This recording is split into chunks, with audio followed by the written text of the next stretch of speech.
Geceler adını pıçıldayır yüreğim, sessizliğe karışır senin nefesin. Bir bakışın yeter dünyam dağılsın, sensiz bu şehir mənə dar gelsin. Sen benim dualarımın cevabısan, karanlık gecemde doğan ayım sen.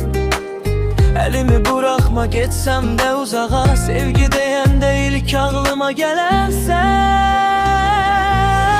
Yollar yorur, zaman sınayır bizi, ama sevgimiz öğretip sabrimizi. Gülüşünle sağalır bütün yaralar, sen varsan diye güzeldi sabahlar. Sen benim dualarımın cevabısan, karanlık gecemde doğan ayım sen. Elimi bırakma geçsem de uzağa, sevgi diyen